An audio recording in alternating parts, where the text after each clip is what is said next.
Good evening. We will begin our official meeting tonight. If you'd all please join us in the Pledge of Allegiance. I pledge allegiance to the flag of the United States of America and to the republic for which it stands, one nation, under God, indivisible, with liberty and justice for all.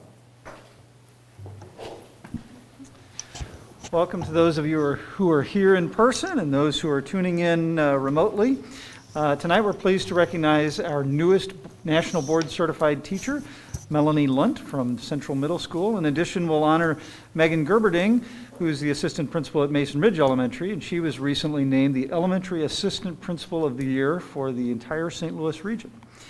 So first, welcome via video, somewhere on the screens here, Dr. Amy Gerken-Coates, Talent Development Coordinator, who will introduce Melanie Lunt from Central Middle, followed by Dr. Jen Deacon-Bukacek, Principal of Mason Ridge, who will share details about the award Megan Gerberding received.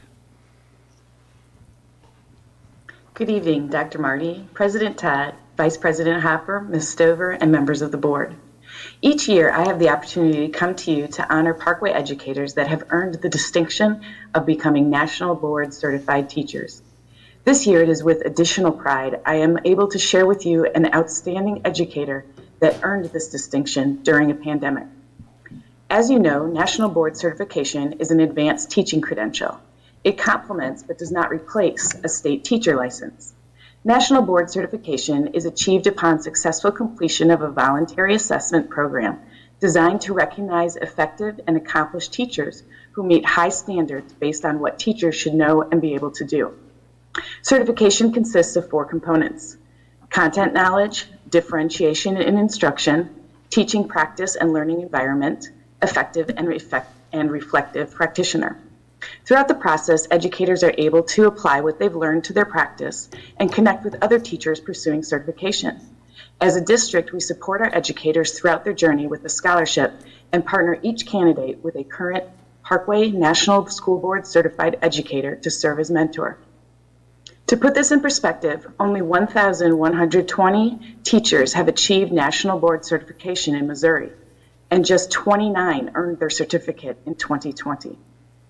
In addition to earning her national boards, this educator was also selected by her peers to be Teacher of the Year at Central Middle in 2020. Please join me in honoring an exceptional educator, Melanie Lunt. Congratulations, Melanie.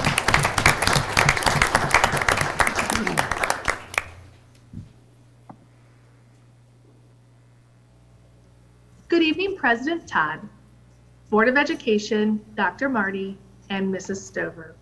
It is with great pride that I introduce to you the Assistant Principal of Mason Ridge Elementary School, Megan Gerberding. Megan was recently awarded Outstanding Elementary Assistant Principal for the Missouri Association of Elementary School Principals. As an assistant principal, Megan adjusts and changes anything with ease. For example, this school year, she probably made at least 5 master schedules. Megan is a master at building relationships with students, staff, and parents. She works with everyone with whatever they need, and she does whatever it takes to make sure that everyone at Mason Ridge is successful. She also is excellent at ensuring all of our learners have what they need through 504s. She plans from beginning to end all of those meetings with great ease. Congratulations, Megan, for being awarded Outstanding Elementary Assistant Principal. We are so proud of you.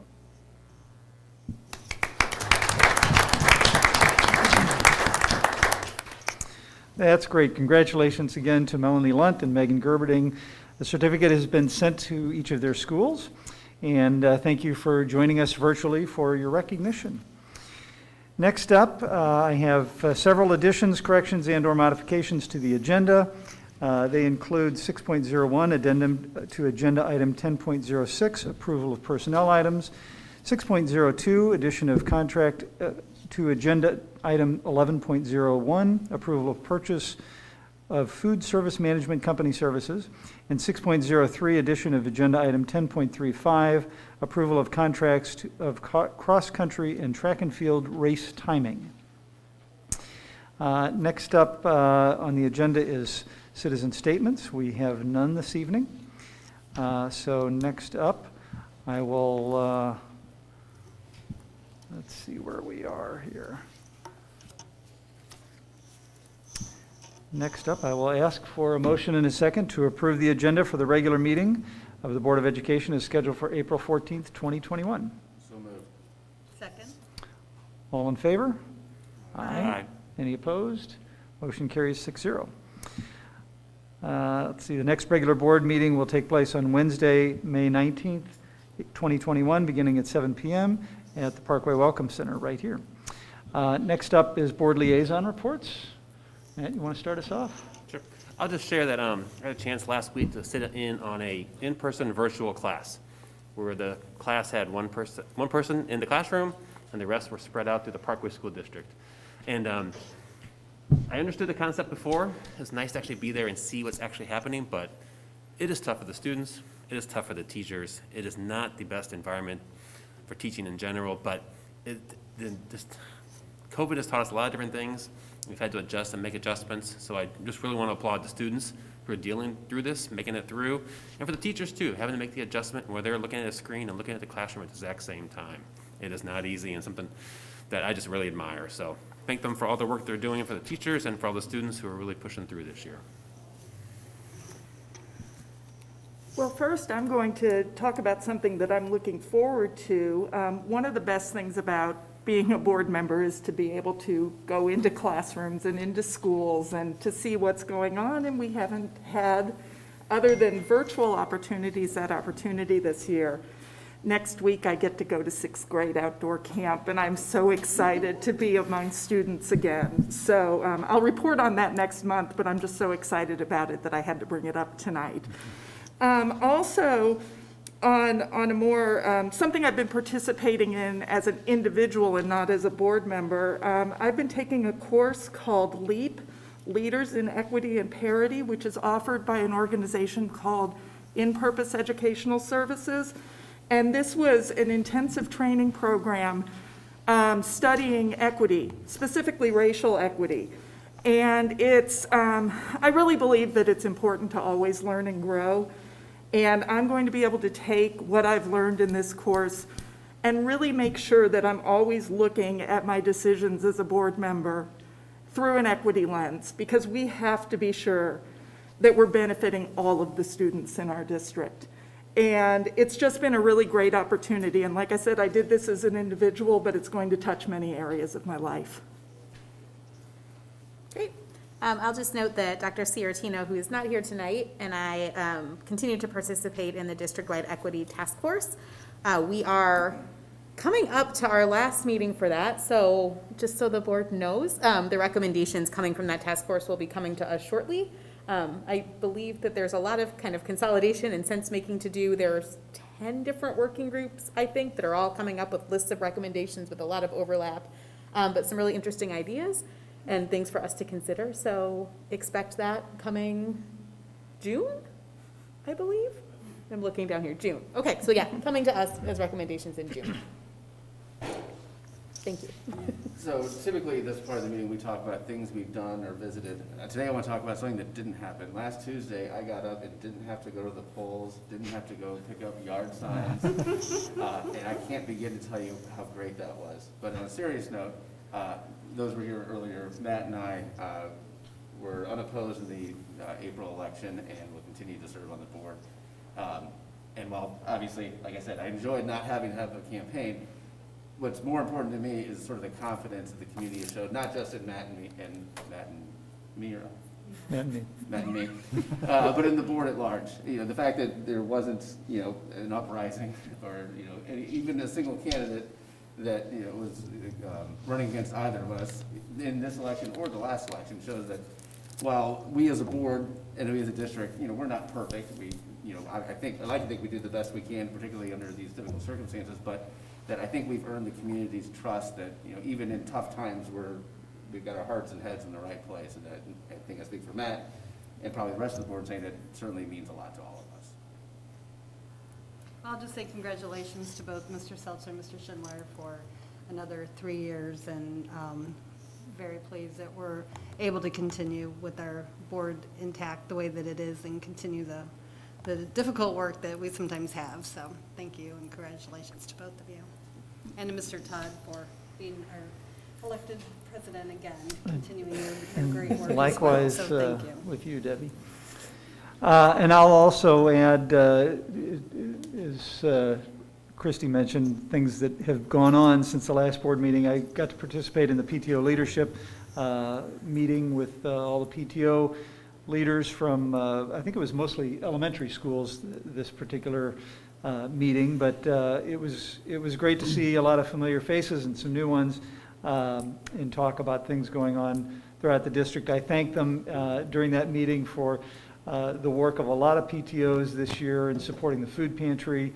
There have been a tremendous amount of assistance from our school communities supporting the food pantry in lots of ways, and we wouldn't be where we are able to provide the several hundred meals to families across the district without their support. So we really appreciate that.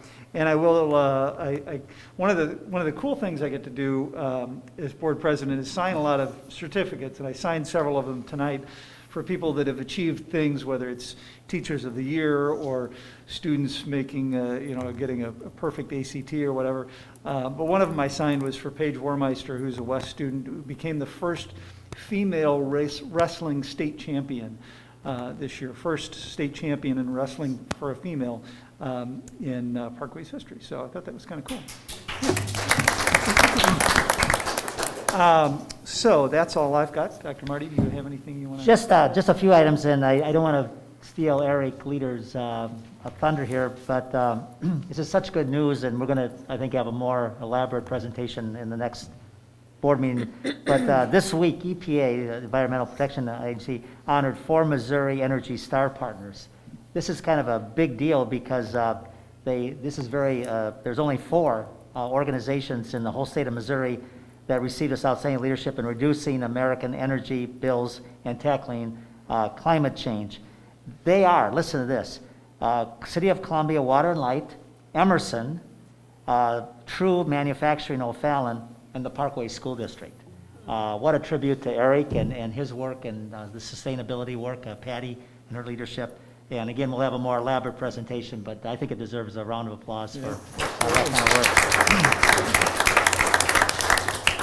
I'd also like to just say that all year our communications department has been doing such a great job communicating internally and externally.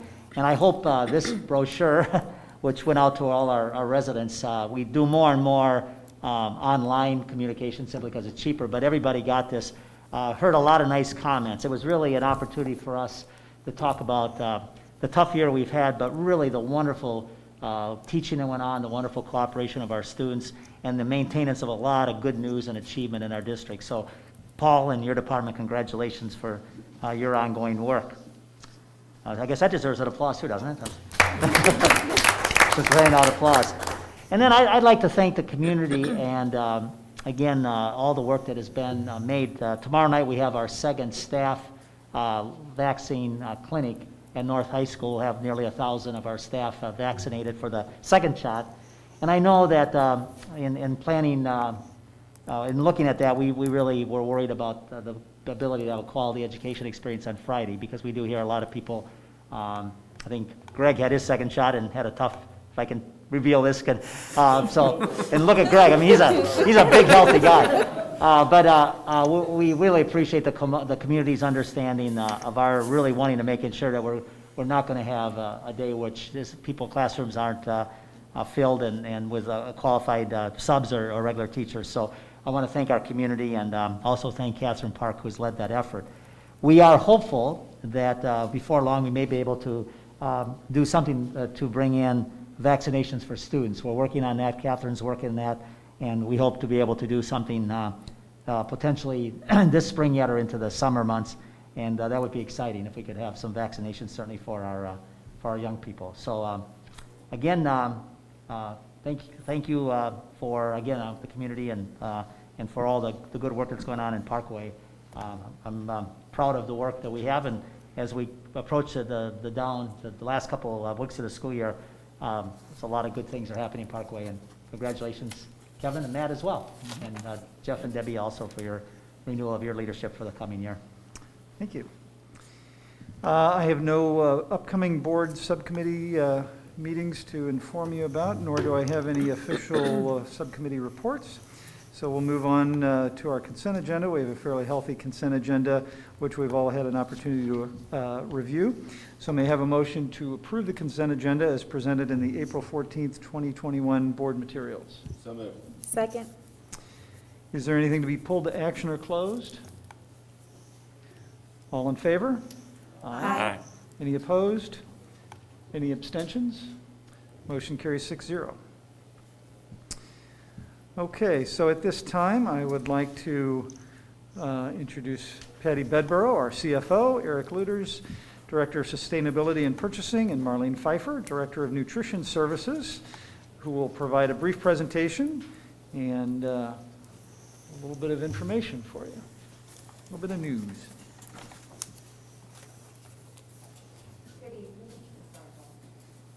President Todd, Vice President Hopper, members of the Board of Education, Dr. Marty, Ms. Stover, guests. Tonight we have here a presentation to provide an overview of our selection and our recommendation for a food service management company for the Parkway School District.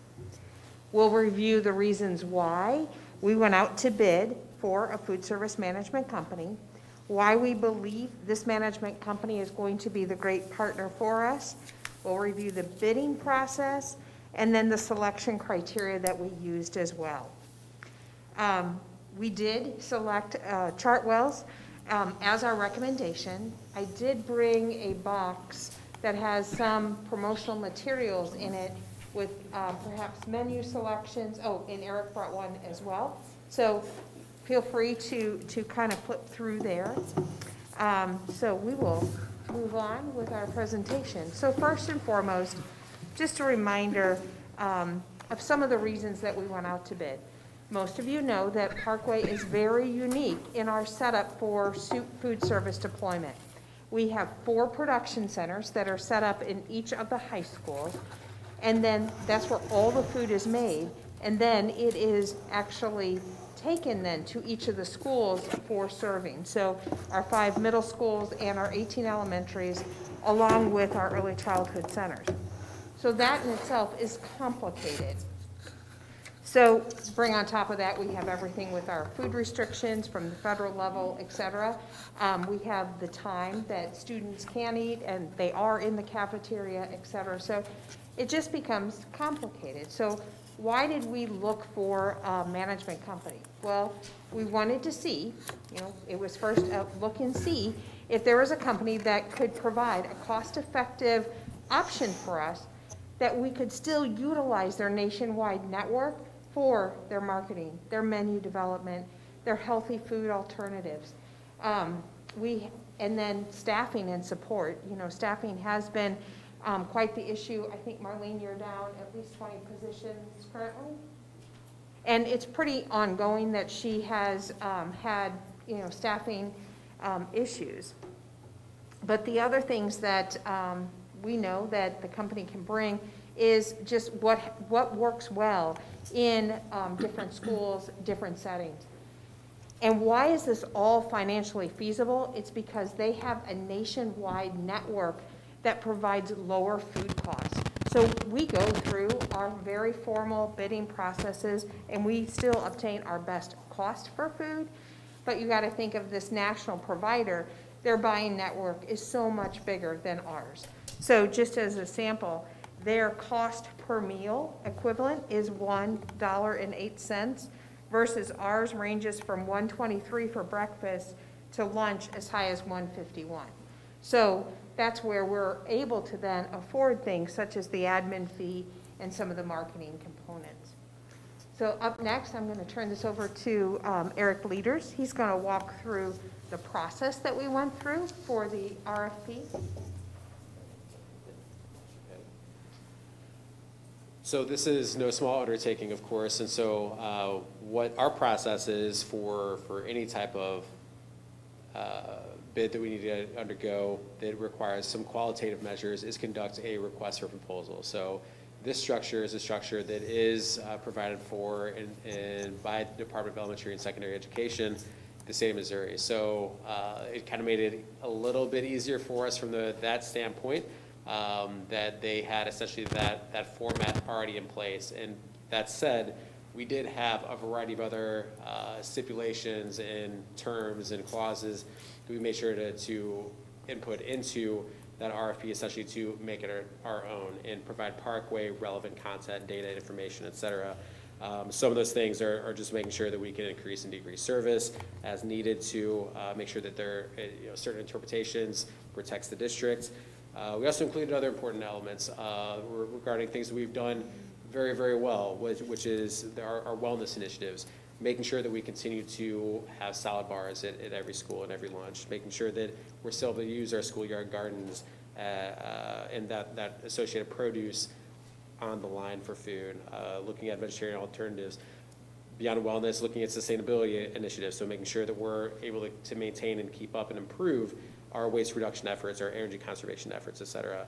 And then kind of beyond those measures, the employees, and making sure that there are certain absolute benefit requirements that the food service management company will be providing. So we made sure that we had a lot of language in there on top of DESI's format to ensure that this was going to be Parkway's RFP and not just DESI's.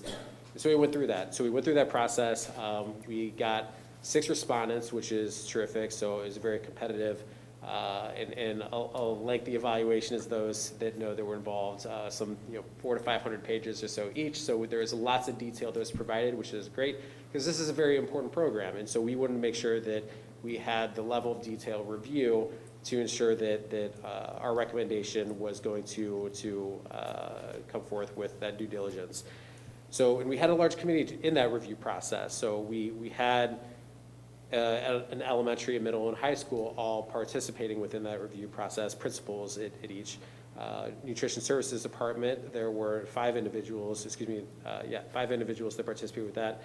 Myself from purchasing, Patty, of course, and then the superintendent's office as well. And that, in addition to that first evaluation process of the proposal, we then had a process where we interviewed the top 2 firms and 2 candidates, in which case we had these participants as well as others, including Dr. Marty, to sit in and listen and learn from these participants, from these respondents. So we narrowed it down to 2, and we made sure that we thoroughly looked at a variety of different components, of course price being a very important piece of it, other elements as well, such as service compatibility, et cetera. So we drilled down into the details and made sure that what we were bringing forth was best for the district, best for Parkway, best for our students. And with that, Chartwells is the recommended vendor at this time.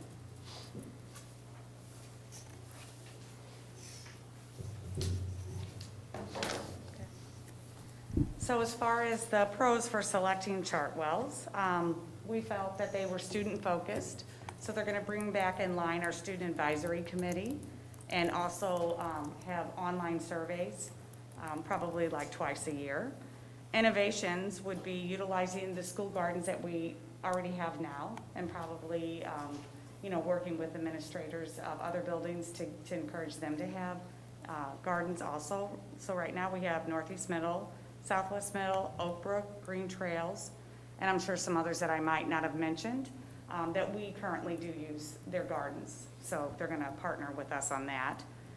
Investment in food trucks that can be used daily. So the food trucks could be a place for culinary teaching. We can invite students in, to learn some of the culinary arts of either knife using or just prepping of food. And it can be from kindergarten to high school. These food trucks also could be utilized in special events within the community. And I believe they will have a Parkway logo on them, so it will be advertising and taking Parkway's pride out into the community too. As far as food waste, donations, they do give donations to animal shelters. That's how they deal with some of their food waste. Menus that track allergens, so one location instead of being on our website and going to a couple different locations to see all the menu information, whether it be nutrition labels or actually carbs and the different nutritional aspects of each menu item. Menus for catering, they're going to have that expanded along with food trucks. I'm sure they'll use those for some caterings too. Local farmers, I know that they do partner with Thieves Farm right here, that's close to us, and several other ones in the area. Attract and retrain employees, which would be very helpful for us because we have been struggling the last couple of years. We've had upwards of 20 openings almost every year. So that would be a great partnership to bring, at least to my office, to help us with that burden. And as far as retaining employees, they do offer a great package to all of their employees, similar to Parkway, but never as good as Parkway's, because Parkway is our home and you guys have been so gracious to all of us. Significantly lowering food costs, as Patty said, that is because they have a nationwide buying power. So not just here in the state of Missouri, not just our size, but they have it all across the U.S. Discovery kitchens, they will be working with students here. It would be like a culinary curriculum, which would range from little guys, kindergarten, learning how to cook, simple things, all the way up to 12th graders. You know, and maybe partner with ProStart in the high schools. And the significant presence in Missouri, I know as of right now, Pattonville, Ladue, Clayton, Kirkwood, Afton, Windsor, and Bayless. I might have missed a few, but right now this is where they are operating in these school districts currently.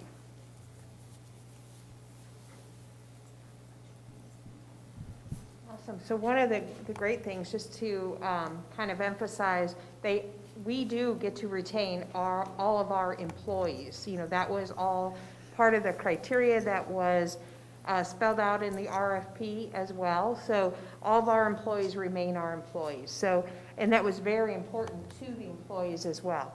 And that was an important step before we went out for the RFP. We did personally meet with employees and explain that whole step and process as well. So I wanted to go through the kind of finances, if you will, of what the Chartwell's bid guaranteed. So they do have a guarantee surplus for the program of $217,135. They have the net cost per meal of $1.08 per meal, so $1,613,100 as their estimated cost. So just as a comparison, our last year meal costs, so keep in mind that we were only in session through the beginning of March and then just did meal boxes from March to June. Our meal cost on a shortened year was just over 1.8 million. So just in comparison, a full year, they're going to be able to do that at 1.6 versus a shortened year, it was 1.8 million for us. And then they have some labor that they are providing to us. So an area manager, of course, you know, a portion of the salaries for the menu developer, et cetera. So that's the $320,154. A management and admin fee, so it's a fee per meal that is added on, so that tallies at an estimated $288,755. So a total cost of $2,004,874. But then you have then the reductions for rebates. So an estimated rebate of $564,112, estimated commodities of $265,000, which is actually a lower number than our commodities. So we know that it is kind of a conservative amount that they've used in their estimates, which is great. And then they have provided, this is 1/5 of the investment that they have outlined of $214,944. So they have outlined an investment to the district of just over $1 million if we're able to keep them for 5 years. The terms, based on DESE rules and regulations, the term of the contract is 1 year, but it's renewable up to 5 years. So the net cost is $960,818. And of the 6 respondents, this was the best net cost that was provided to the district. And just a summary of Patty, some. before you move on, Uh-huh. what does that mean, a guaranteed surplus in the commodities section? So the guarantee surplus is the difference between all the revenue that's brought in and the expenses that are spent. What you see here is just a snapshot of some of the expenses. We will have a labor expense on our financial statements. We would receive in the revenue, so this is with no change in the meal cost, so for lunch or breakfast cost to the parents, that does not change at all. So the revenue per meal doesn't change. The cost then, the cost of the meal less the food cost, less the rebates, commodities, that is part of your total cost of goods sold, if you were to look on the financial statement. And then, of course, the admin fee and the labor cost would be added costs. So essentially, it's replacing our cost of food with these costs here. So it's still net, it's $960,000 versus our $1.8 million that we had for cost of goods. So it is a favorable comparison. Now, the only difference in there, the 214 for investment, when I stated the 1.8 million for us, that is just the cost of food. The line for our capital investment, which is $200,000 a year, is below that line. So we'll still have, so a sample, I did bring, and maybe this will be easier to look at, I did bring a sample of what our food service financial statement looks like. So you have your revenues and then your cost section. So this replaces the cost and then has a portion in there for the investment. Does that help? Yes, thank you.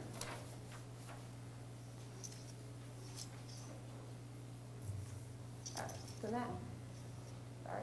So a summary of some of the things that they're going to invest.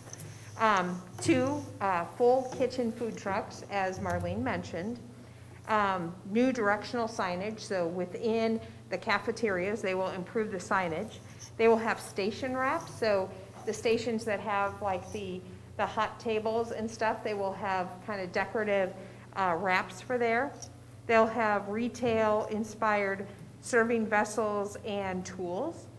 So mobile ordering for faculty and students. So as I was teasing before the meeting with Dr. Bogus, like we can actually order on the app our lunch and walk up to Central Middle and go get our lunch.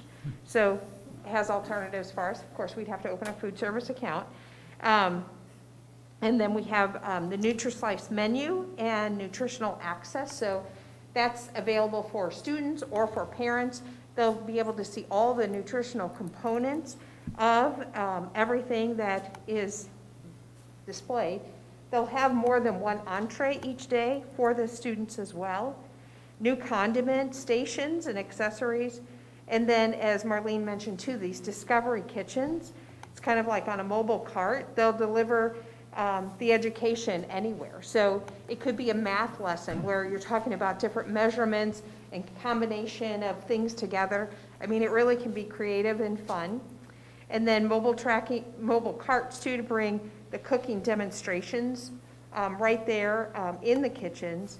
And then, as an added bonus, they have written into their contract that annually they will contribute $5,000 to our Parkways Food Pantry as well. We'll have Marlene talk a little bit about the transition.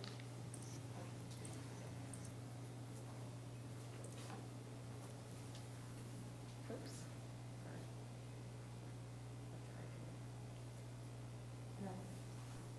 Oh.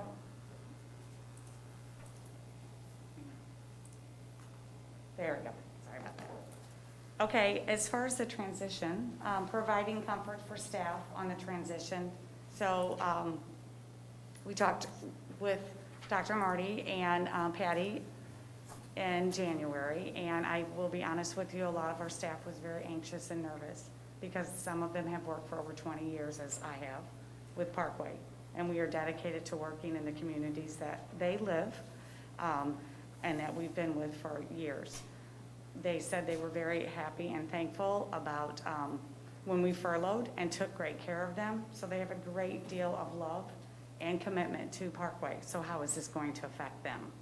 But through the course of some of our meetings and speaking with some of these contacts and watching their presentations, I did see that they are going to hold meetings on a regular basis with the staff.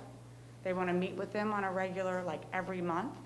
I do too, but I meet with them now.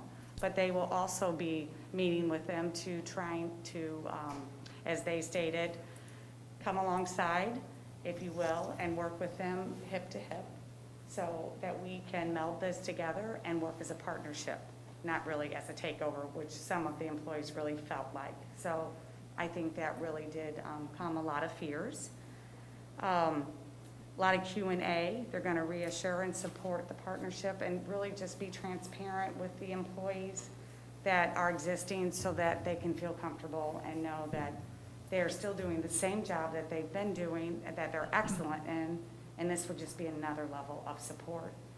Also resources that will help our department go over and above where we're at now. And the biggest thing is to serve our students and staff. So that's our biggest goal.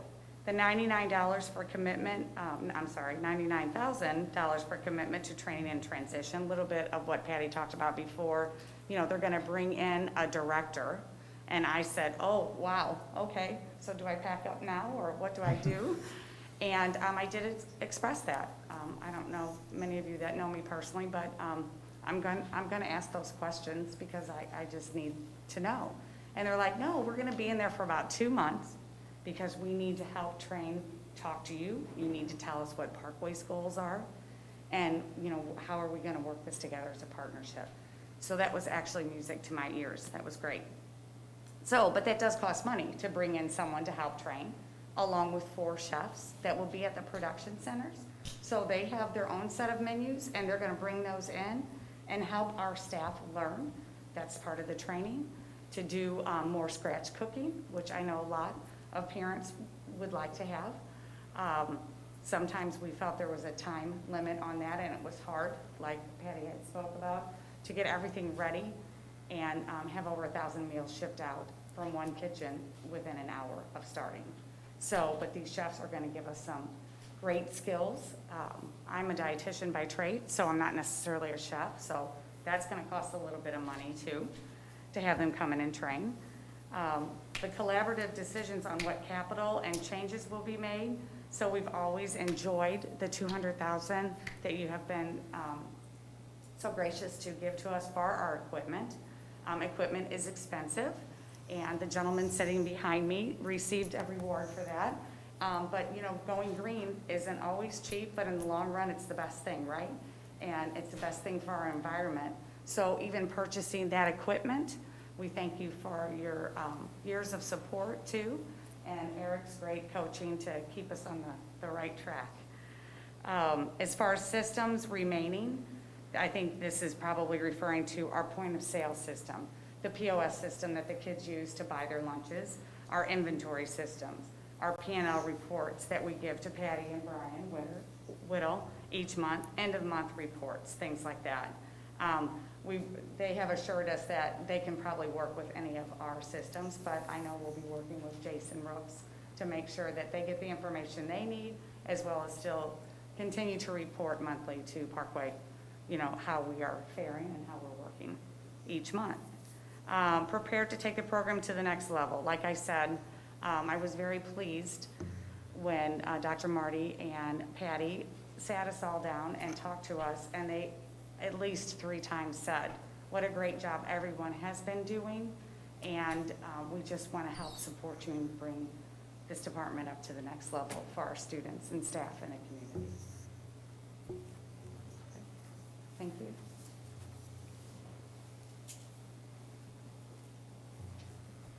And at this time, we'd entertain any questions that you have. And just to mention that we do begin our transition planning tomorrow if this is approved tonight. Well, thank you all very, very much. Very comprehensive proposal. I'll open it up to the rest of the board to see if there's any questions for you.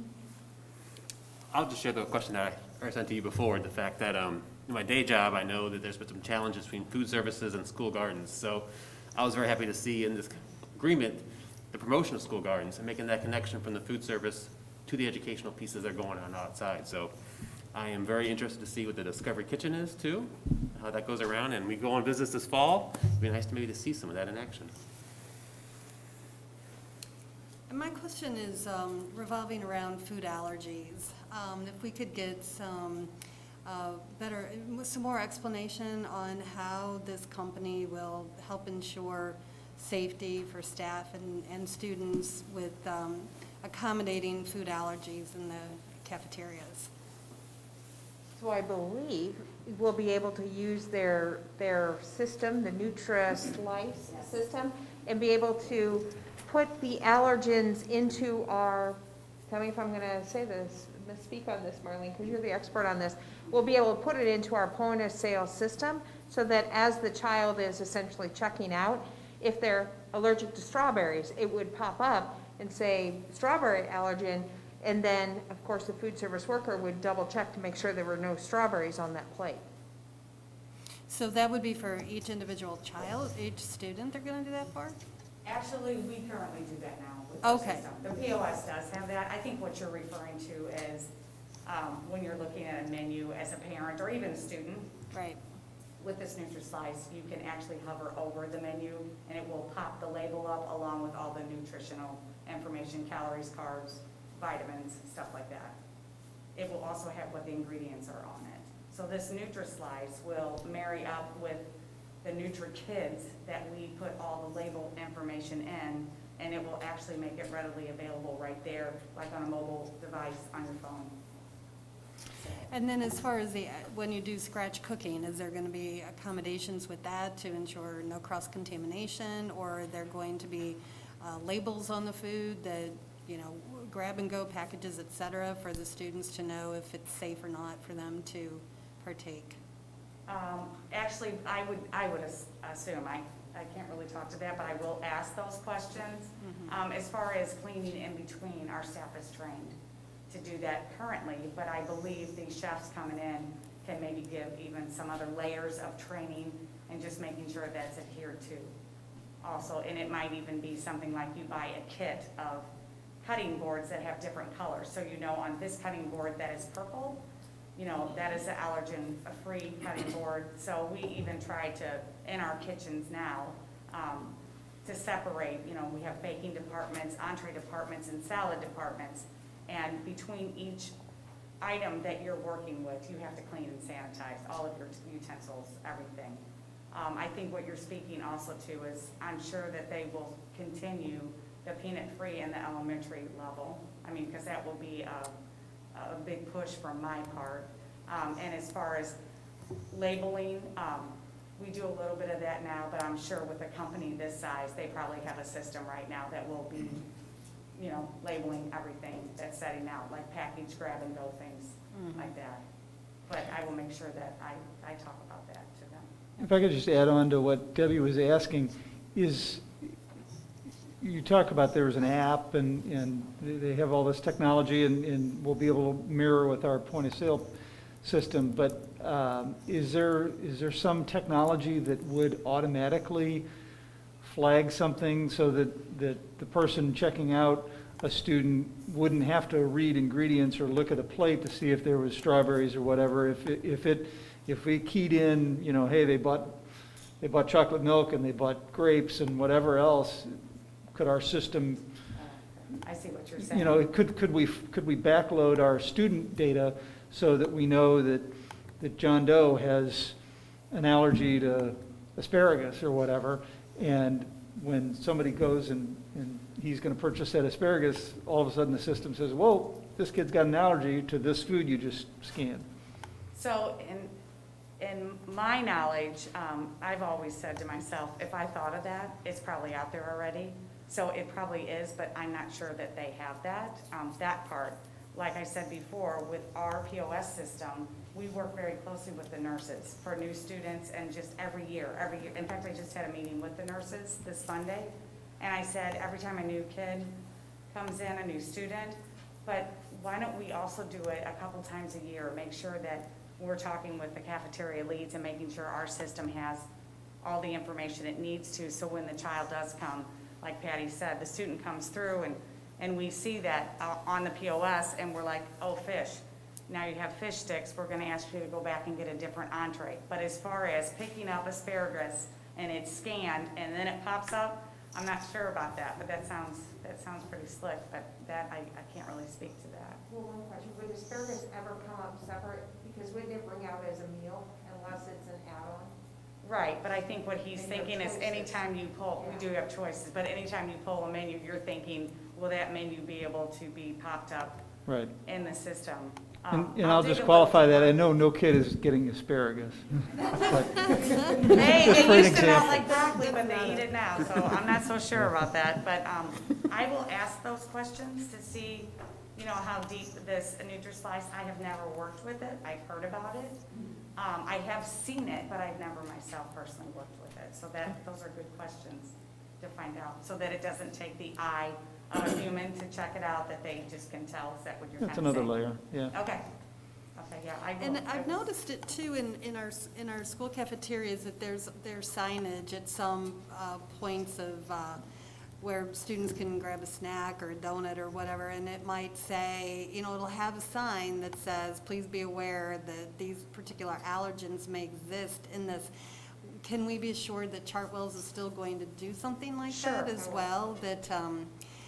That, you know, if somebody didn't go to the menu that day and looked up the ingredients, to know that, oh, this is not a safe area for me to select food from. I'm sure that they do, and I'm sure they have those signs, because they have a pretty extensive marketing, not just directional signs, but signage for many of their areas, and they have different areas, you know, like this would be salad bar, and it's pretty well designated, but I can ask for those particulars too, to make sure that that's continued.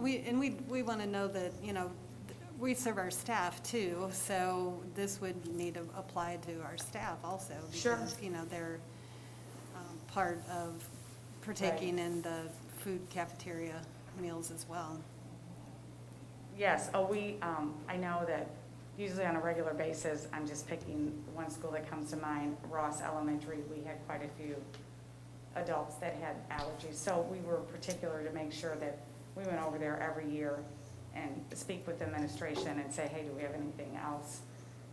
You know, and let us know where we can be assistance, because you're right, there are adults that have allergies too.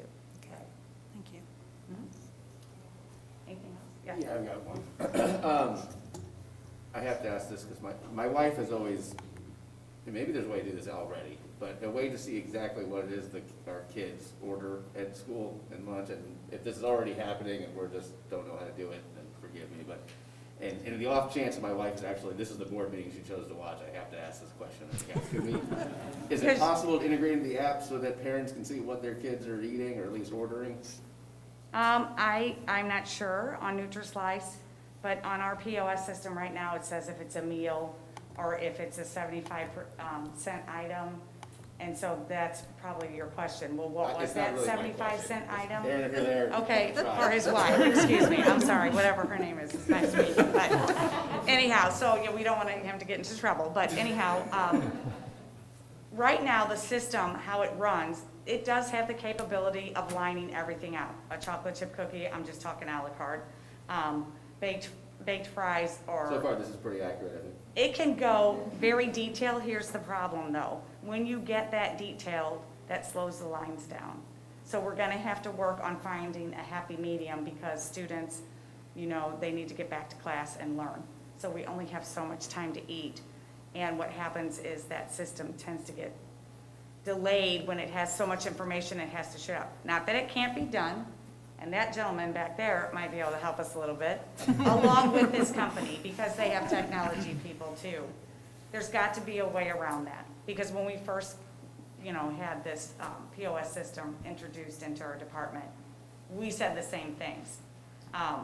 So when the cashiers are hitting, we've got a panel there, and we've got buttons, and those can be interchanged, and we put a price on them. So why can't that history, that transaction history, why can that not show the buttons that we hit? Well, Heartland, who we work with for this POS system, said it's going to slow your system down. And so it's often that challenge of we need to get the kids through fast so they have time to eat. And it does take a longer time to eat healthy items, just chewing or cutting an apple up, than it does pudding.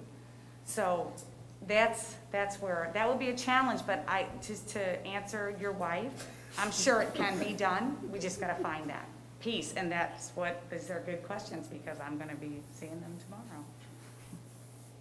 And then would we still be using My School Bucks for the account system to put money into the food account for the students? So I don't know that yet. It was actually my hopes and my goal before the pandemic hit to maybe join Brian Whittle and go to RICOR, because My School Bucks, as you know, right now charges $2.99 a transaction. Now you can do several of your students in one transaction, but we were looking to reduce the cost to parents. But we kind of put that on hold with this development, and so I will ask them. I'm not sure what their system is. Okay. I don't know what their system is, but I mean, I think My School Bucks has done a great job. It's just we're trying to offer a reduction to parents out there that want to utilize it, because it's a wonderful thing, especially when with the pandemic we really didn't want to be collecting cash, at least at the beginning, because we weren't sure, you know, what was safe and what wasn't safe until, you know, more studies were done. So there will still be an online system, yes. I'm not sure if it's My School Bucks. I'm not sure what they have to offer, but I know my goal was to reduce the cost and go with maybe another company. Marlene, I think you should just give out your Venmo and we'll just send you our kids' lunch money that way. Sure, no problem. Be No free, it won't problem. cost us anything. No problem. Anyone have any other questions? Okay, thank you all very much. Okay, thank you. So I may have a motion that the Board of Education approve the best proposal as submitted by Chartwells and the estimated cost of supplies plus guaranteed surplus, rebates, commodity, and investment of approximately $960,818, depending on actual volume of meal sales for the 2021-2022 school year, July 2021 through June 2022, subject to the terms and conditions of the district's specifications. The actual amount paid to Chartwells may vary. This contract can be renewed annually through June 2026. So moved. Second. Roll call, please, Nikki. Ms. Davis? Yes. Ms. Hill? Yes. Mrs. Hopper? Yes. Mr. Schindler? Yes. Mr. Seltzer? Pending the tasting, yes. Mr. Todd? Yes, motion carries 6-0. Thank you very much. Thank you all. Next up, we have a policy schedule update. So that is a policy review of policy GDJ.BP, support staff time schedules. So I'd like to call on Kim Cohen, our Director of Human Services, for a brief explanation. And Kim, take it away.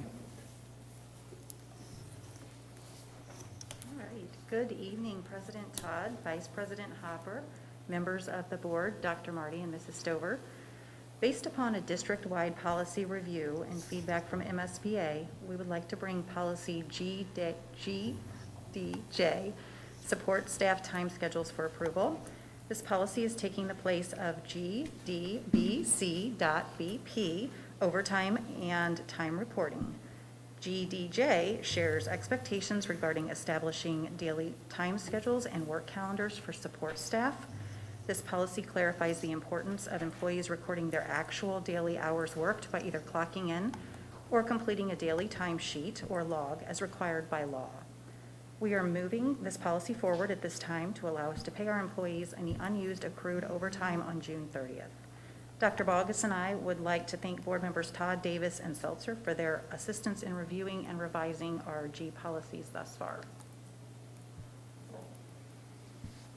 Okay, thank you. Anyone have any questions? Okay, thank you very much. This policy will be up for approval at a future board meeting. Next up on the agenda, we have a work session, and that is regarding Facilities 2030 update. So I'd like to welcome back to the podium Patty Bedwar, our CFO, and joining her, Paul Tandy, our Chief Communication and Emergency Management Officer, and Chelsea Watson, our Deputy Superintendent.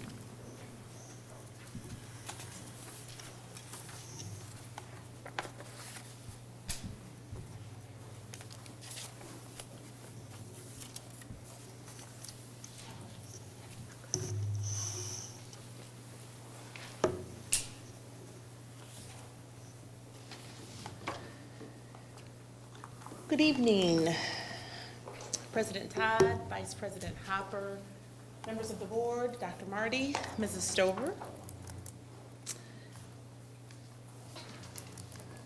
Get this right. Tonight, we will be discussing school enrollment and space and capacity issues that are impacting some of our schools.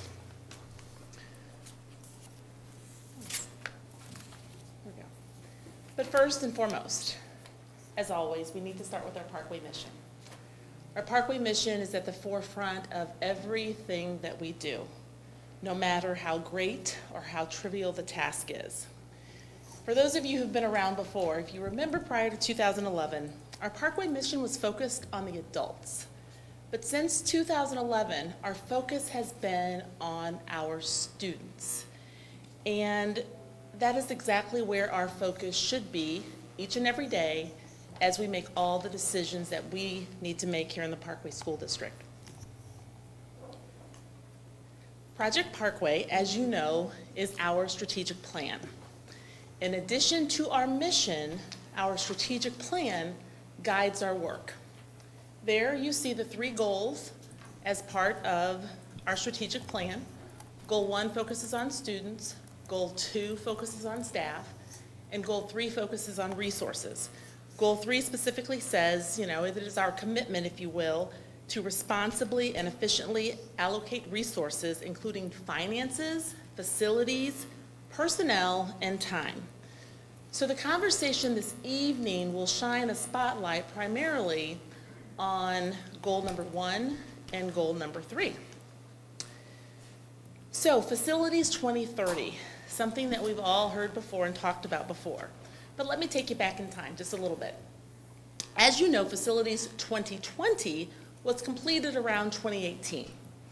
Facilities 2020 addressed enrollment challenges we were experiencing in the majority of our North area schools. And in 2011, some significant adjustments were made regarding boundary lines and where kids go to school. In April 2019, we began planning for the next 10 years, thus Facilities 2030. Facilities 2030 is the umbrella under which topics are discussed, with facilities, enrollment, student learning environments, and recommendations are discussed and presented to the board. Most recently, as a part of our Facilities 2030 work, we addressed enrollment concerns at Craig Elementary School and Shenandoah Valley Elementary School. At the beginning of the school year, some elementary students had to shift elementary schools based on overcrowding and the projections at those schools. You will find the concerns that we are revisiting with you this evening are not nearly as drastic as what was necessary to occur when addressing the previous 2 concerns. Yet, the recommendations are unsettling in many aspects and to many individuals. So why are we here specifically? The aspect of Facilities 2030 that we're going to address tonight involve the impact that school enrollment has on schools, specifically our middle schools, and how we can maintain a quality education and a quality learning environment for all of our students. As you know, we have been monitoring and discussing the enrollment at West Middle School for years, but with more specificity these past 2 years. In order to maintain our focus on mission, our students, all of our students, and Project Parkway 2.0, we must think about doing things differently. Is this conversation difficult for some individuals? Absolutely. We recognize that. We recognize that this kind of conversation can have an impact on families, and it's not necessarily what they anticipated hearing as they think about the education of their children. But is it a conversation we must have? Absolutely. If not, we would not be staying true to our mission, we would not be staying true to Project Parkway, and we would not be staying true to our Board of Education guidelines. So at this point, I'm going to turn it over to Patty Bedborough, and she is going to dig in with you numbers. You know, Patty loves the numbers, and so no matter what number it is, she does a phenomenal job in explaining that. So I'm going to turn it over to Patty to talk about some enrollment numbers. Awesome. Thank you, Dr. Watson. So going back a few months ago, this has been an ongoing discussion. This is a slide that the board has seen in previous presentations as well, because one of our first discussions that we have when we talk about budget and we look at, start setting expenditures, we look at salaries. So salaries are directly tied to our student enrollment. So certainly this is a familiar slide. What we know from this slide is when we are making our predictions, we are essentially flat in our overall enrollments at our different levels. Certainly at elementary, we do expect that we will have a little bit of an uptick this upcoming year, particularly from our kindergartners that were delayed in coming to school during the pandemic. But truly, in this forecast, you can see that we're essentially about the same. We have Dr. Nathan Tyson, that is an administrator that actually provides our 5-year projections on an annual basis. And then monthly, he keeps the enrollment projections up to date. A few residential developments that are potential, we want to highlight here too, and then we want to let you know how that kind of works into some of our projections. So plotted currently is the Arbors at the Highlands, so that is located kind of by the City of Manchester Administrative Center, Costco, right in there.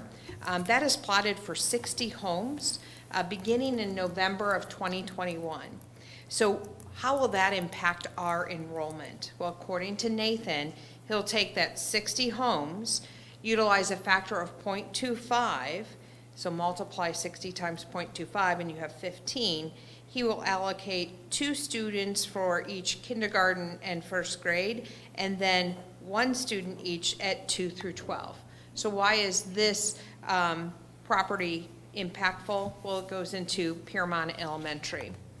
The second property that we wanted to talk about was what's called the Woods Mill potential, property for JFK. The JFK sign is still up there as a for sale. So to the best of our knowledge, this is not closed yet, but they have determined that it would be a 74 home plot. So with that, 74 homes times a 0.25 factors equals 18.5 students, or 1.42 per grade level. So Nathan would allocate 2 students for each K through 3, and then 1 student for 1 through 12. So we know that the initial impact of these subdivisions won't have a major impact on the enrollment at these schools. Also included as note is a new subdivision by Oakbrook Elementary, so the Arbors at Bridle Park. So that is a 40-home development.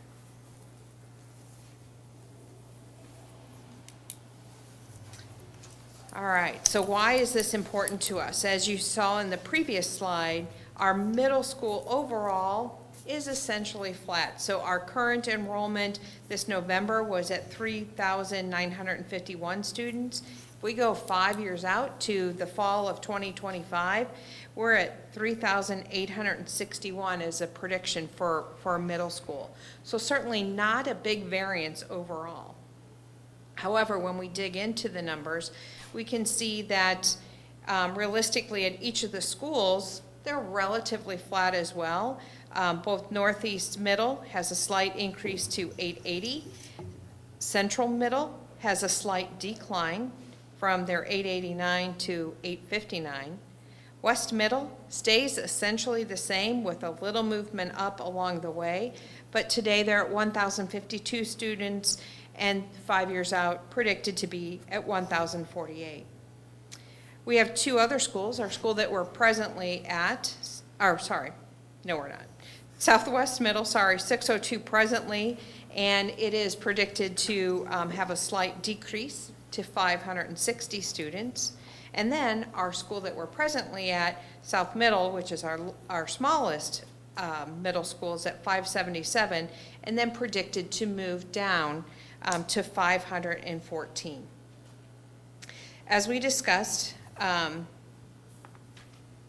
the South area middle schools both have smaller enrollments, and both are projected to decrease in size over the next 5 years. So we've discussed the large enrollment and overcrowding of West Middle for years, as Dr. Watson has mentioned as well. One of our main concerns is to ensure that we are maximizing our existing space within our district before making a decision to add space to West Middle. Clearly, we have space available at both of our South Middle schools, both South and Southwest Middle School, so it makes sense that we as the administration would look at options to move the students to existing building space prior to deciding to just go ahead and add on to West Middle. In addition, we wanted to provide a leveling out of that enrollment as well. As you can see, we vary in size from as low as 577 students currently up to the 1,052, almost double in size. With our upcoming meetings with our community, Dr. Miller, principal at West Middle, will be present and will be able to present some of the concerns that she sees with dealing with the size of a middle school such as West Middle. I do want to point out one important fact that she shared. Overall, there is a different experience socially and academically because of the sheer amount of students in the school. Next up, Mr. Paul Tandy will go over some other items that are key to this decision.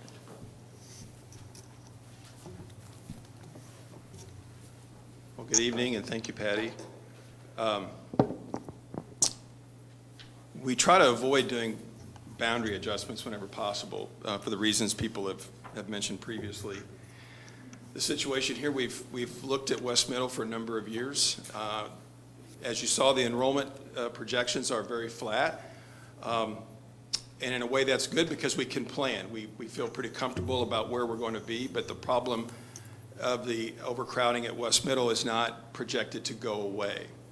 And so we've talked about it for several years. We've had some other boundary adjustments that have been made and believe it's time to try to figure out what to do with the West Middle overcrowding.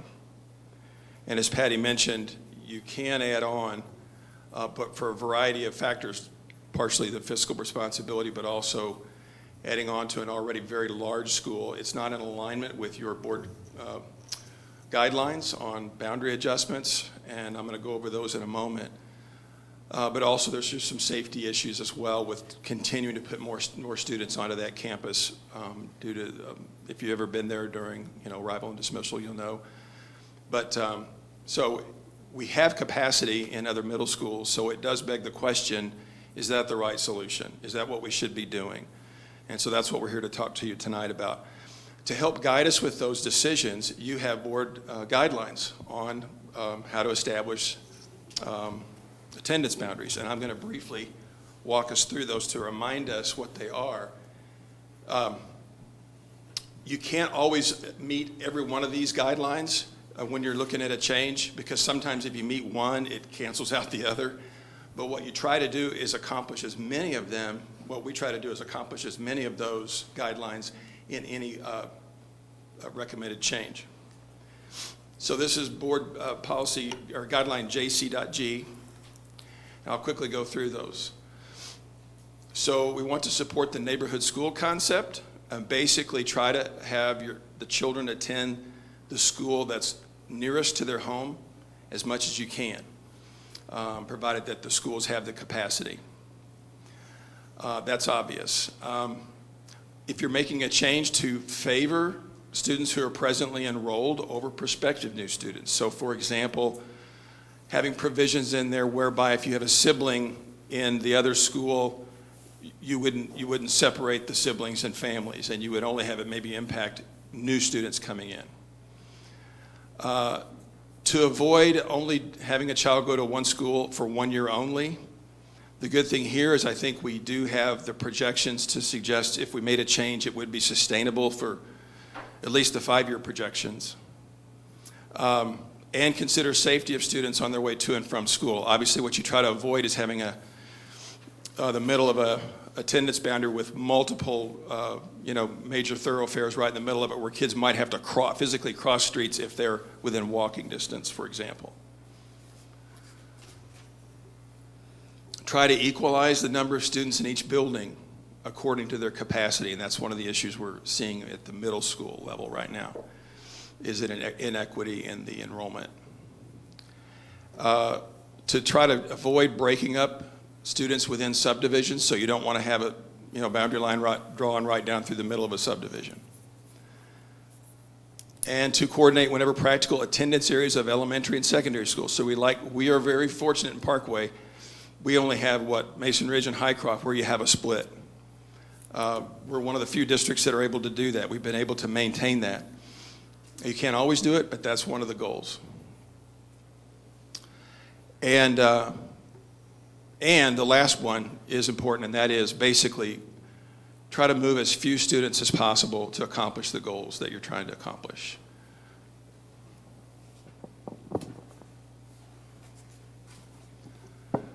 So as we've looked at the overcrowding at West, and what you've seen on the other slide was, if you look at the other middle schools, Central Middle and Northeast Middle, they're already at capacity and projected to stay there for the next 5 years. So there's not capacity to try to shift students that direction. However, we have capacity in the South area because the South area is the only attendance area that has 2 middle schools. And so we have South and Southwest, both of which have capacity to take on extra students. So if we were to look at a potential solution, one solution to consider would be to begin a multi-year transition. We would recommend starting in the fall of '22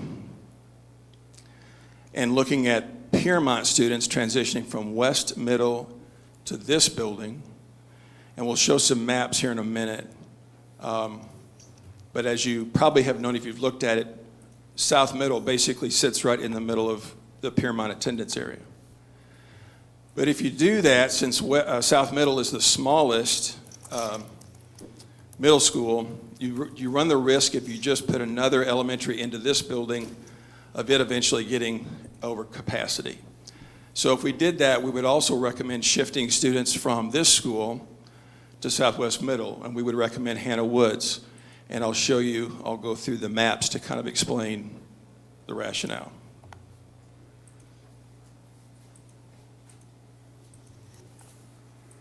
Okay, so this map shows the West and South Middle and Southwest Middle boundaries. To orient you to the map,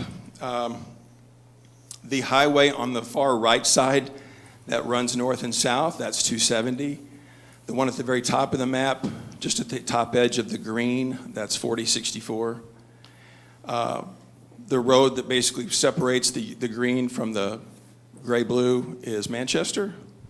And then 141 runs north-south, just a little bit left-center of the map. And then you can see the locations of West Middle, kind of in the northwest corner. And then you can see the location of South Middle, which, I wasn't here when it happened, but somehow South Middle ended up right in the middle of the West attendance area. But South Middle School's there. See the location of Piermont, and then the white outlined area, that's the current Piermont Elementary attendance boundary. And then in the south area, you see the location of Southwest Middle in the lower kind of left. And I'll show you the different boundaries for south and southwest in a minute. But that's the current, that is the current boundaries. So if you were to shift Piermont to South Middle, then this would be the footprint of the south attendance areas. And you can see with the addition of Piermont changing to the gray-blue. And for, if you're going to look at which area to look at, it begs the question, some people have asked over the years, why isn't the people who live right around here going to this middle school anyway? This would be a natural option to look at if you're trying to transition some students to the south area at the middle school level. Okay, now we'll switch to the Hannah Woods. So these are the current middle school boundaries in the south area. So again, they have 2 middle schools in the south area. And again, South Middle, the actual South Middle School is not even on this map. It's up off to the north of the map. And you can see the location of Southwest Middle. Hannah Woods boundary, as you can see, is with the white outline. It's just on the left or the western edge of the South Middle attendance area. And for some reason, again, I don't know why, predates me, Hannah Woods also has this separate little island down there south of Vance Road. Don't know why, but they're there. And they all currently attend South Middle School. So that's a pretty, that's a long distance to go to the middle, to South Middle. So if you were to transition Hannah Woods to Southwest, then this is what the boundary would look like. A much cleaner boundary makes a lot more sense. I mean, you do have a portion of the Hannah Woods homes are literally in, the backyard of Southwest Middle as well. A lot of people have asked, because they're right across Hannah Road, why Hannah has not gone to Southwest. Anyway, Southwest is a larger middle school. It's built differently. If you've been there, it has larger hallways, larger classrooms, higher ceilings. It just has more space, and it's currently underutilized. So stepping back out, this is what, if this were a direction to pursue, again, for middle school attendance, this is what the south area boundary would look like with the change with Piermont, and then also with Hannah switching to Southwest Middle. If you look at the board guidelines, while this doesn't accomplish all of them, it does accomplish a lot. It addresses the board guidelines fairly well. Obviously, change is not easy, and we don't like to be here either, believe me. One of the questions, though, would be the high school feeder pattern, and we don't have a recommendation on that. That really would need further community conversation to see, because this is not a high school enrollment issue. All of our high schools have capacity. They're doing fine.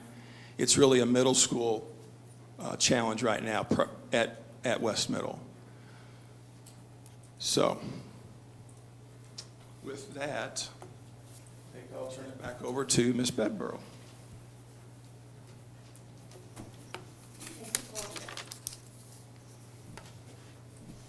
Thank you. So once again, we're going to dive into some of the numbers. So the first chart up there lists the original projections that we showed a few slides ago.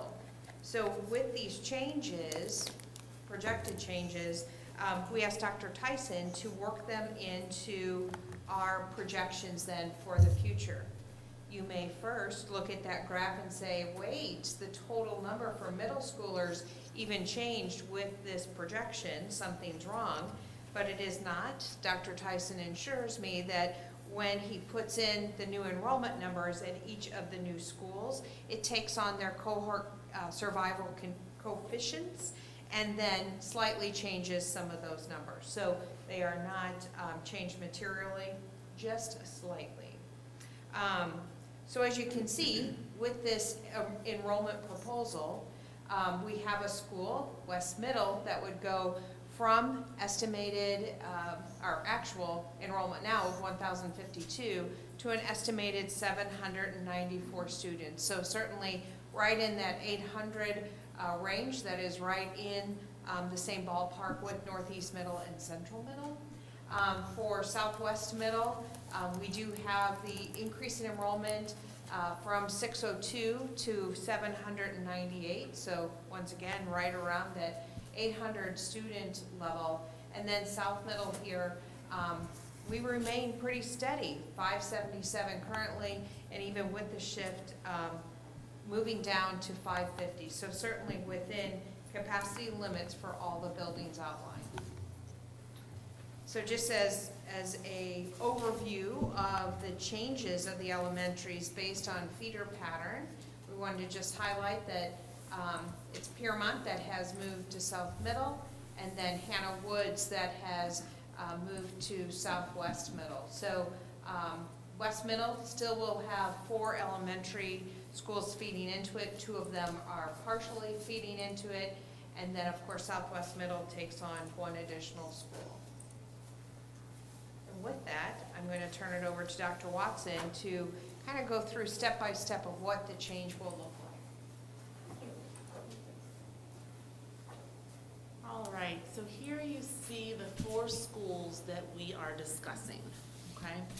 The next slide is going to show the gradual progression from both elementary schools to both middle schools.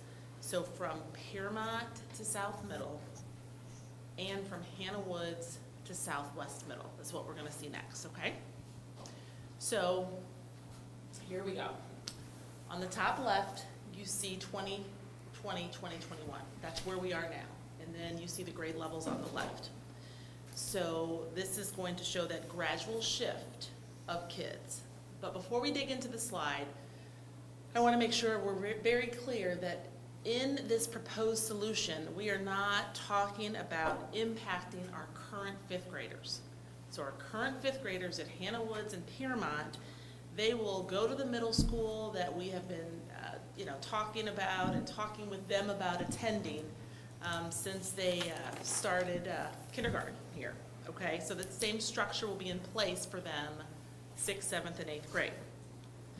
This chart here represents beginning the change in grade 4, okay? So if we start with thinking about our current 4th graders, they will enter middle school in 2022.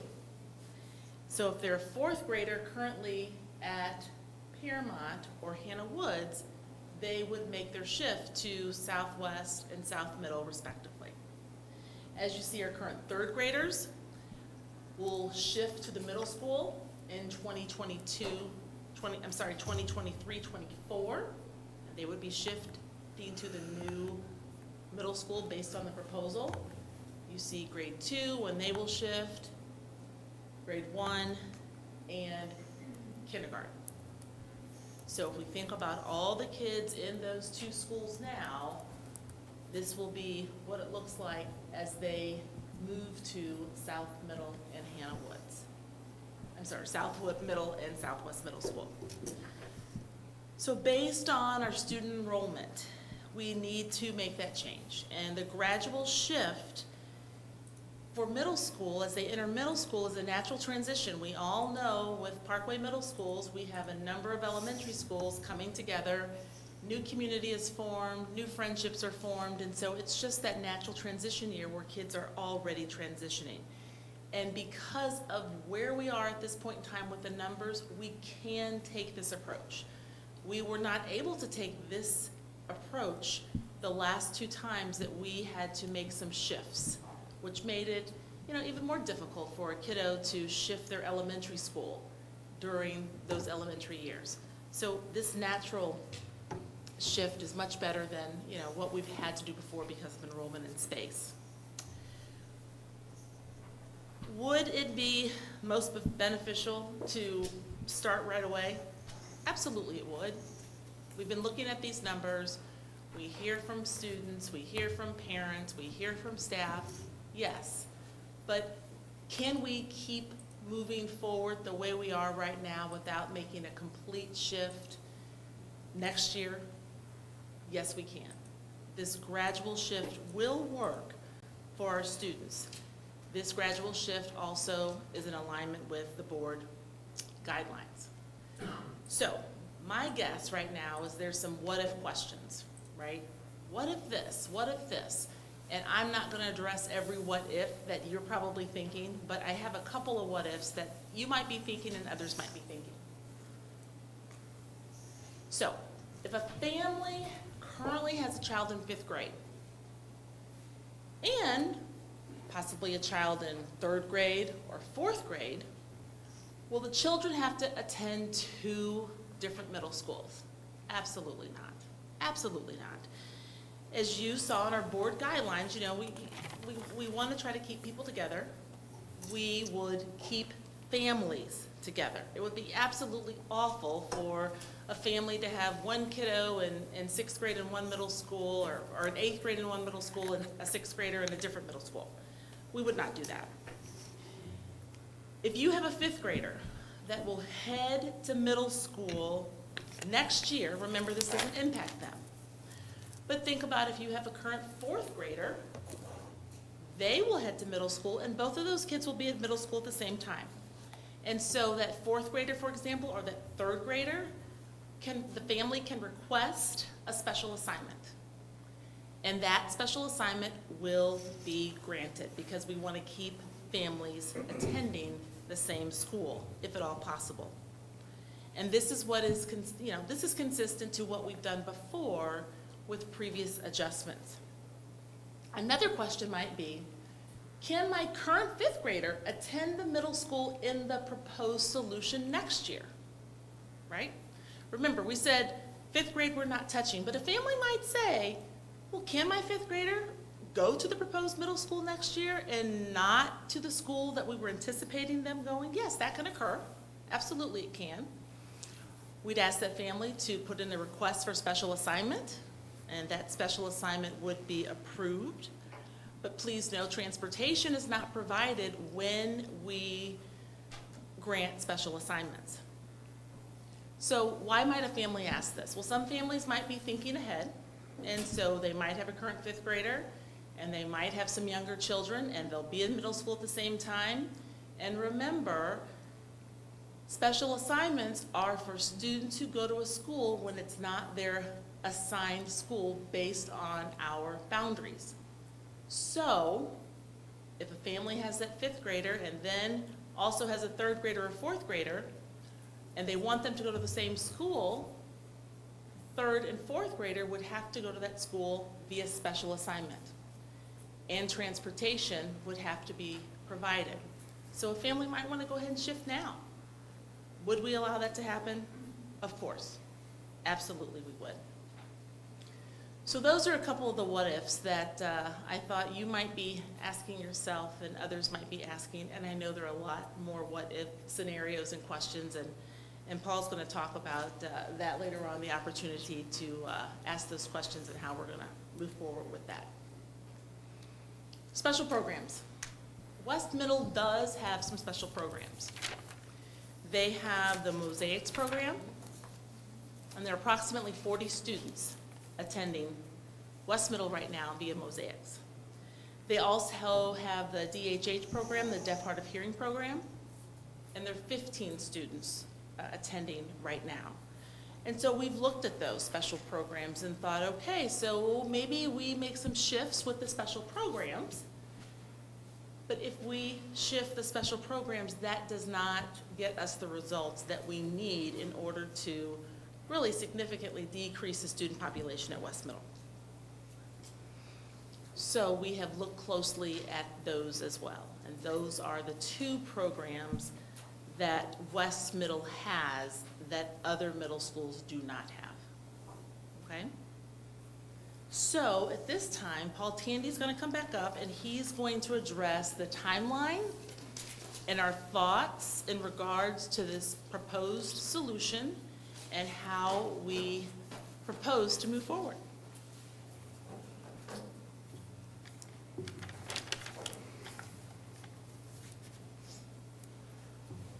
All right, so here we are tonight, April 14th, and continuing our discussions on space and enrollment.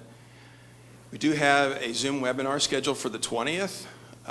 Tomorrow, we will send out a link so folks can submit, the link's already out there, but we're going to send another one tomorrow as a reminder to submit any questions, because we want to try to get as many as we can prior to that meeting.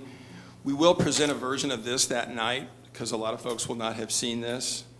So we'll present a version of this tonight. Dr. Miller from West Middle will be there as well, and she'll be able to share some of the things, as was mentioned, some of the observations and inequities she's seeing in the student experience at West Middle.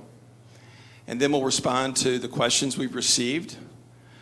We know the conversation will continue, so we've scheduled another one for the 27th, and we'll continue to gather questions and feedback. And that webinar is primarily going to be dedicated to, again, addressing other questions or suggestions that have been brought forward, and then also to identify what are the areas we need to have additional conversation about. And I think obviously the high school feeder pattern is going to be a big one.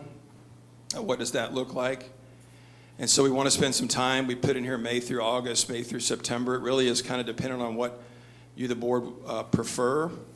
But we would like to try to come to you sometime in the fall for a decision, because we want to give as much lead time as possible before any transition would start to take place in the fall of 22.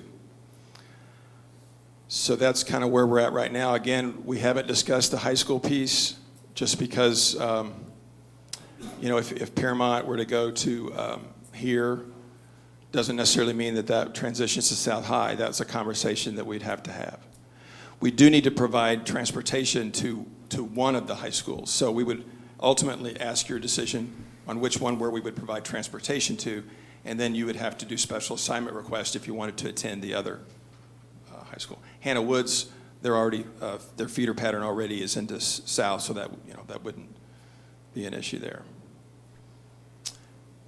So subject to your questions, that's kind of where we're at tonight, and see what questions you have. Paul, the first question I have is, in some ways it feels rushed to talk about this and to come up with a decision by fall of 2021, which is just a few months away. As we begin to talk to our community about this and get information, and perhaps additional studies need to be taken based on those community engagement, can our timeline be shifted to move this a little bit further down the road so that we can continue to get the feedback and continued analysis that we may need? Absolutely. Yep. So we could agree that this isn't a done deal by fall of 2021. No, what we're saying is if we were going to make a change to begin in the fall of 22, we would recommend making the decision, as soon as possible to allow people to plan for the transition. That's all. But no, you could push it back. That's up to you. We've, West Middle, they've been getting along for several years, over 1,000 kids. Sounds like Chelsea has some thoughts. As we prepare our elementary kiddos to shift to the middle school, that process usually begins around December of the school year. So we certainly wouldn't want to make a decision for kids to make a shift in an upcoming school year after December. Because December marks that time when we start sending families the registration information, having families visit the middle school that their kids are going to go to. So whenever this decision is made, we want to make a decision prior to December of the school year when kids would shift that next school year. Is that making sense?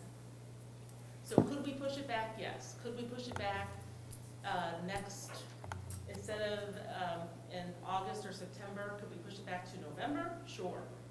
Could we push it back to December? Depends on when the meeting is. And if we push it back any further, we would need to not begin the transition in 2022. We would need to think about possibly beginning the transition in 2023. And just continue with the overcrowding of West Middle School. But I think it'll be really important for people to hear Dr. Miller's voice on the webinar, because she will be communicating the impact of that large enrollment on West Middle School. And I spent 16 years at Southwest Middle School, and for the first 3 or 4 years, we were over 1,000 students. And Southwest is a big school. The halls are bigger, the classrooms are bigger, and it was not the best experience for kids, for teachers, or for administrators. So that is my perspective, not living in West Middle every day, but being in that building and knowing where I was. It really makes a difference when you have a building over 1,000, and then when you get down to a decent middle school around, 750. It just makes for a happier middle school experience. But to answer your question, yes. We go. And do we know when West Middle was built, what the capacity was intended to be there?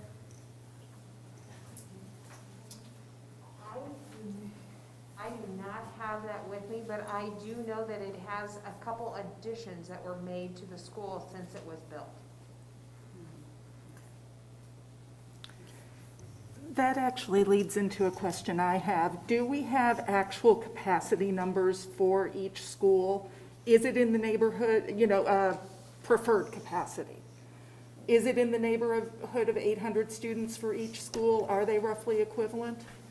So when you say, I'm not sure, if you say capacity for middle schools, based on research for effective middle schools, right, yes, 700, 800.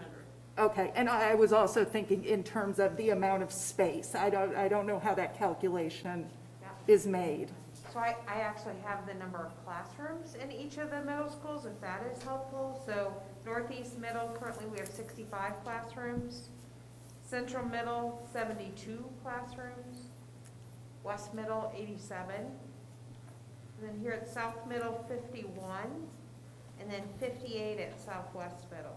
So our average class sizes, I do not bring that, but they range from 17 to 20 at each of our schools. So know that in each classroom, you may have gen ed, you may have the elective, you may have some special programs that are there and such too. So, but as we know from Dr. Watson being in Southwest Middle and speaking with Erin McPherson as well, that there is capacity there to handle, these additional students. So certainly that would not be the burden. And the right size of school here is that 500 to 600 students. If you go through some of the classrooms here, they're a little bit smaller in square footage than other schools. But so really looking at Northeast Middle and Central Middle, they're almost the same exact size. Okay. So the 65 classrooms and the 72. And remember, they're almost to 900. Was that helpful? So so there are a larger number of classrooms at West than at the other schools. Correct. But I think that it's really interesting that you brought up that there is research around the ideal size for a middle school.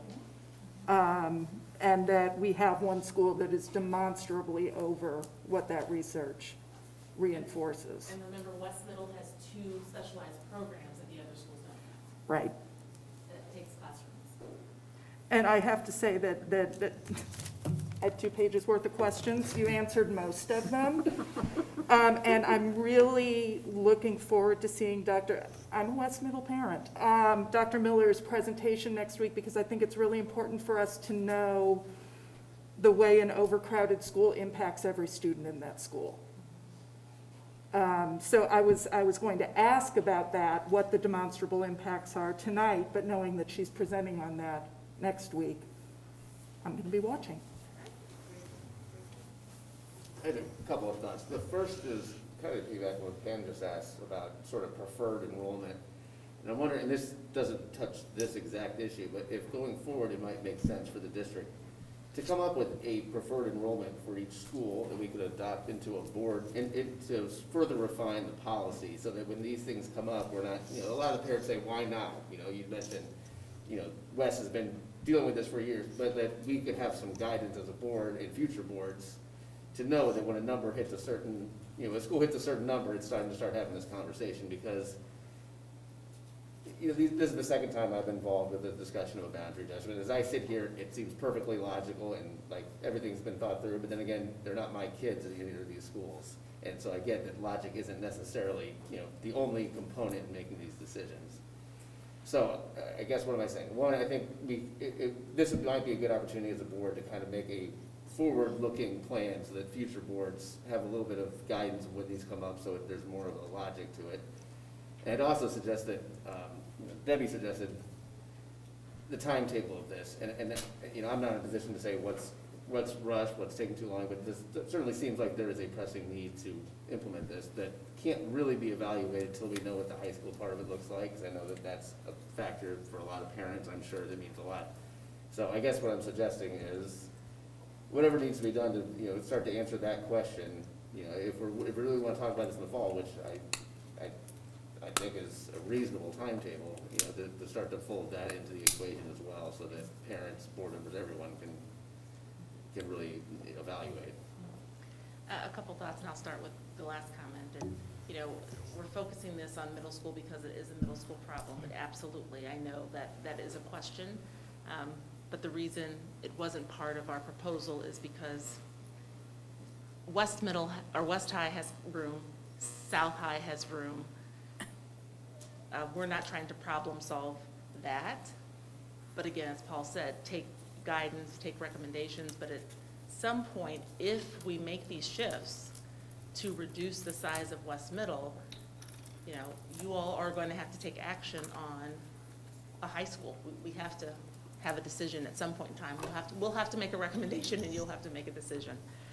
The other point about preferred enrollment, I understand exactly what you're saying. Here's my thought. We have certainly changed what schools look like and who helps service and meet the needs of our kids over the years.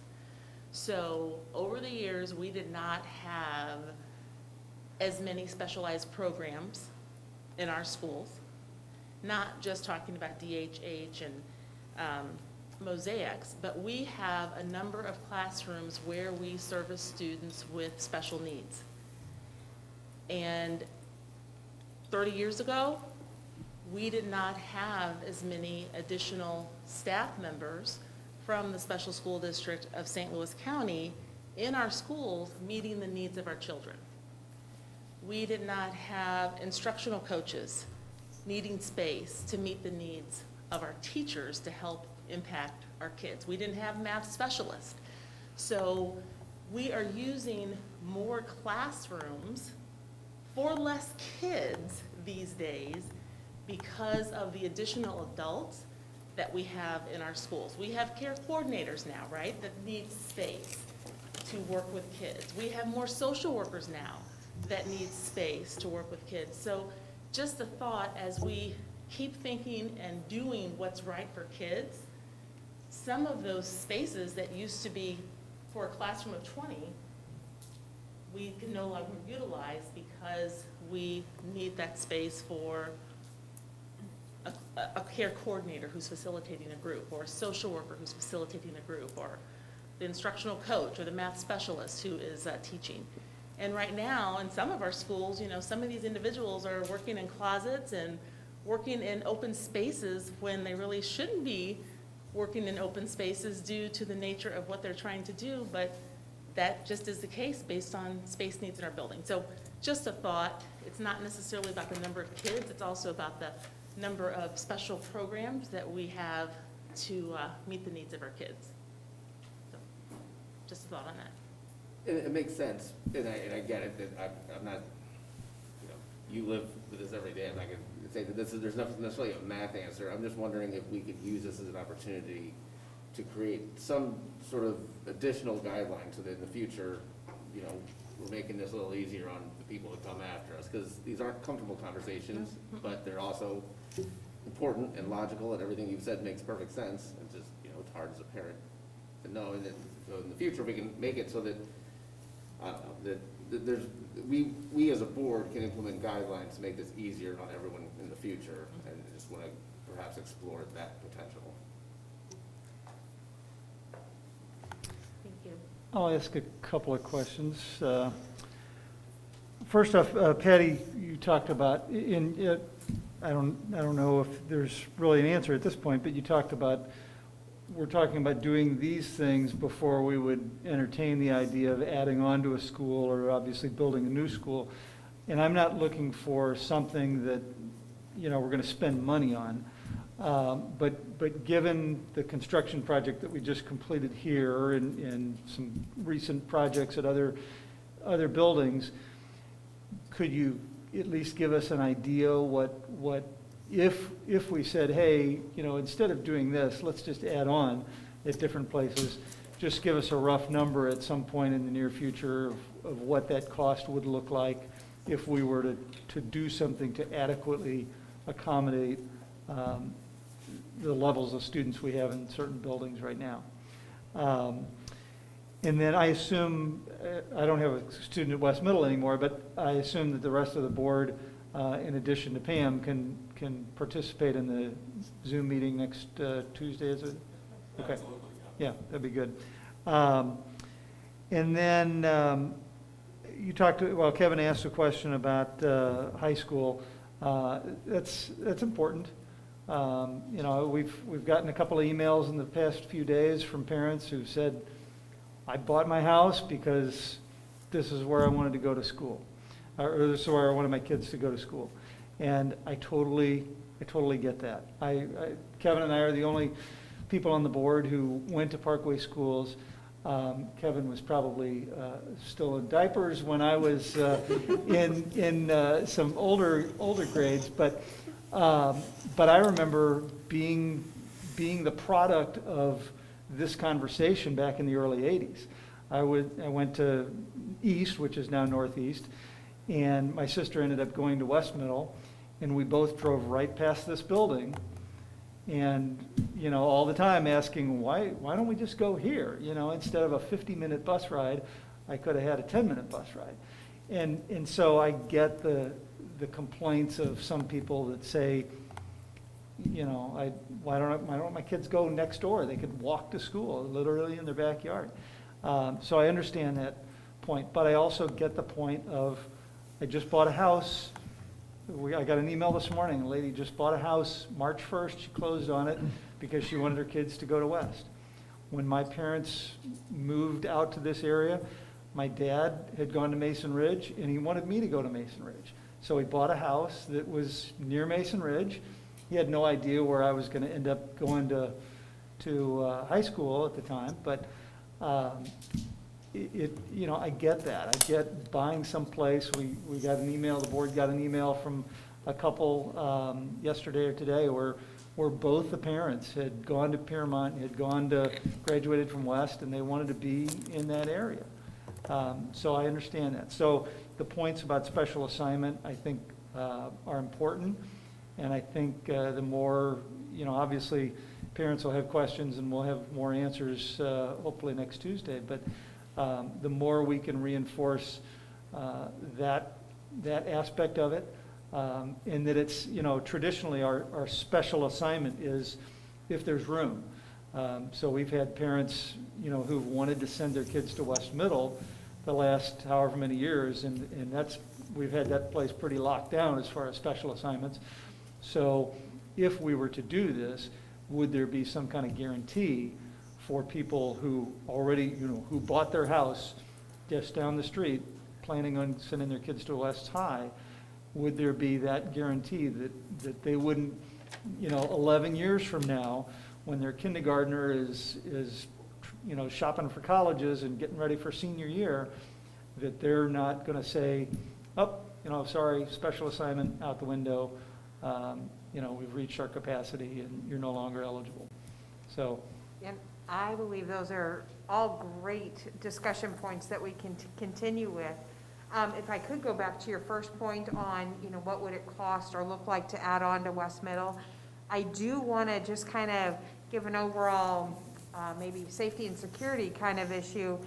Adding on to West Middle would just add to the number of people in the smaller hallways, et cetera, too. So one of the big issues is that their hallways are actually not as wide as what some of the other hallways are. So it is a lot of people crowded in the stairwells, in the hallways during passing time as well. So it's just difficult to be the administrator there and, be watchful for all the kids, et cetera. So adding on would just further complicate that.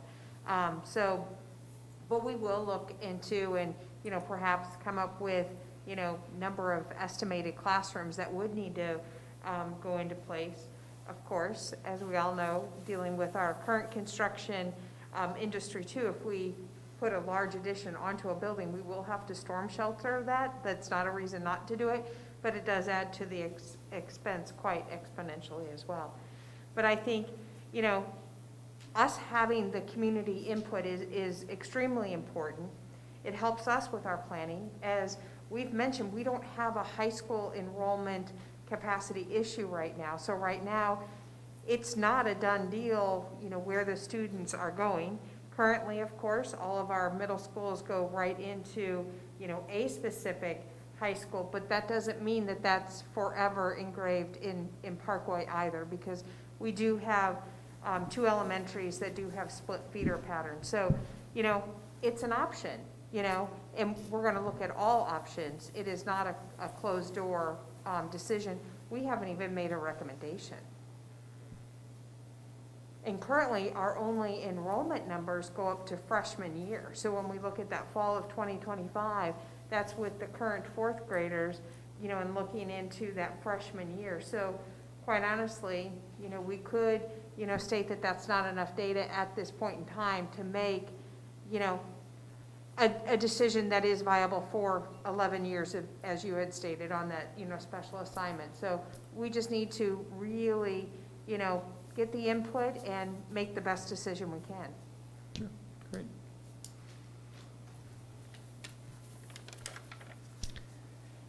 Anyone else have any other questions?